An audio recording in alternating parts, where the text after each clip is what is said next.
नोएडा में कांवड़ यात्रा को लेकर पूरी तैयारी कर ली गई है और यात्रा में खलल डालने वालों पर कड़ी निगरानी रखी जाएगी। इसी बीच कांवड़ यात्रा को लेकर हर एक तैयारी पर नोएडा की पुलिस कमिश्नर लक्ष्मी सिंह से भारत 24 ने खास बातचीत की। 11 जुलाई से सावन की शुरुआत हो जाएगी और इसके मद्देनजर यूपी पूरे प्रदेश में अलग अलग जगहों पर अलग अलग जिलों में अलग अलग व्यवस्थाएं की जा रही हैं ताकि कांवड़ यात्रियों को कोई दिक्कत ना हो, बाबा के भक्तों को कोई दिक्कत ना हो।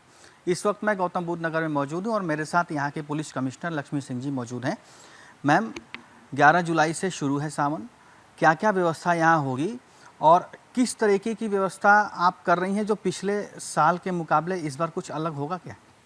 देखिए, इस वर्ष गौतम बुद्ध नगर में अलग अलग 7 मार्गों से, जिसमें कि स्टेट हाईवे और नेशनल हाईवे इंक्लूडेड हैं, कांवड़ की यात्रा चलेगी और 23 तारीख तक ये पूरे जोर शोर पर आएगी। इस बीच में गौतम बुद्ध नगर जनपद में 2 जगहों पर हमारे पूरे सावन मास के मेले भी चलेंगे। जो हमारा रघुपुरा का मंदिर है, वहाँ पर 2.5 लाख की भीड़ भी अगल बगल के स्टेट से भी आती है। जो कांवड़ यात्री गौतम बुद्ध नगर जनपद से प्रवेश करते हैं और इससे पास करते हैं, वो हरियाणा, राजस्थान, दिल्ली के भी कांवड़ यात्री होते हैं। इनकी सुविधा के मद्देनज़र और आम जनता को इनके पैसेज से परेशानी ना हो, इसके मद्देनज़र हम लोगों ने इस बार पूरे मार्गों पर अलग अलग बैरिकेडिंग करवाई है, जिससे कि इनकी लेन सेपरेटेड हो सके और जो सामान्य ट्रैफिक है उसको आवागमन में कोई असुविधा ना हो। इसके अतिरिक्त हमने नेशनल हाईवे के जो गुड्स व्हीकल हैं उनके डाइवर्जन का प्लान तैयार कर दिया है और बगल के स्टेट से सहमति के आधार पे उनकी सुविधा को भी ध्यान रखते हुए डाइवर्जन के प्लान हमारे 17 तारीख से जो है चालू हो जाएंगे। सभी कांवड़ यात्रियों के लिए जो शिविरों में प्रबंध किए जा रहे हैं उसमें सेफ़ बिजली के कनेक्शन, इलेक्ट्रिकल सेफ्टी के हमने सर्वे करवा लिए हैं। फायर की व्यवस्थाएं, फायर सेफ्टी के भी प्रबंध हमने करवा लिए हैं। एंटी वेनम और एंटी रेबीज़ के जो है प्रोविजनिंग करवा ली गई है। सभी मार्गों पर साफ़ सफाई हो चुकी है और कांवड़ यात्रियों को शिविरों में आने जाने में कोई असुविधा ना हो, इसका प्रबंध कर लिया गया है। इसके अतिरिक्त इस वर्ष भारी वर्षा की पूर्वानुमान है। इसके मद्देनज़र जितने भी हमारे स्टेट और नेशनल हाईवे के इलेक्ट्रिक पोल्स हैं उनकी बैरिकेडिंग कराई गई है और उनका इंसुलेशन कराया गया है।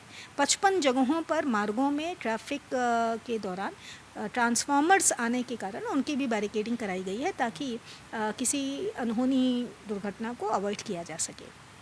ठीक है मैम, इसके अलावा शराब की दुकानें और मीट की दुकानों को लेकर क्या रणनीति अपना रहे हैं आप लोग? देखिए, हम लोगों ने सभी ऐसी दुकानों के संचालकों के संग बैठक कर ली है और उनसे सहमति बना ली है।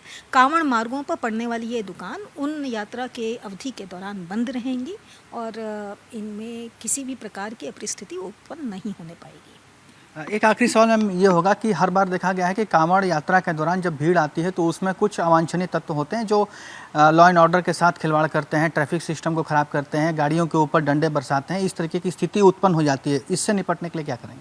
देखिए, हम लोगों ने इसके लिए जगह जगहों पर यानी कि 28 जगहों पर QRT के फोर्सेस लगाए हैं और उनको इस बारे में अच्छे के ब्रीफ कर दिया गया है। इसके अतिरिक्त मेट्रो स्टेशंस पर और जो हमारे इलाके में लोकल परिवहन के रेलवे के ट्रैक्स हैं और रेलवे है, उनसे भी हमने कोऑर्डिनेशन स्थापित कर लिया है ताकि ऐसे अवांछनीय तत्वों को हम इनग्रेस के पॉइंट पर ही आइडेंटिफाई करके और उनको सेपरेट कर सकें।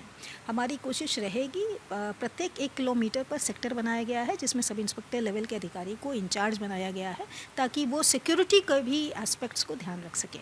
दिल्ली NCR का क्षेत्र होने के नाते सिक्योरिटी हमारे लिए पैरामाउंट हो जाती है और इसके लिए हम जगह जगह पर BDDS स्क्वाड्स को लगा के इसकी भी निगरानी करेंगे। इस वर्ष हम लोगों ने इस कांवड़ यात्रा मार्ग पर 316 CCTV कैमरे इंस्टॉल कराए हैं और उसकी मॉनिटरिंग की व्यवस्था अपने कंट्रोल रूम में कराई है। 8 जगहों पर ड्रोन से भी हम सर्वे करवाएंगे और सिक्योरिटी को इंश्योर करेंगे। धन्यवाद मैम हमसे बातचीत करने के लिए। लॉ एंड ऑर्डर को मेंटेन करते हुए, सुरक्षा को मेंटेन करते हुए कांवड़ यात्रा अच्छे से गौतम बुद्ध नगर से पास हो सके, इस पर पूरी निगरानी रखी जाएगी गौतम बुद्ध नगर पुलिस की तरफ से। दिल्ली से कैमरामैन सिबली के साथ अभिषेक दुबे।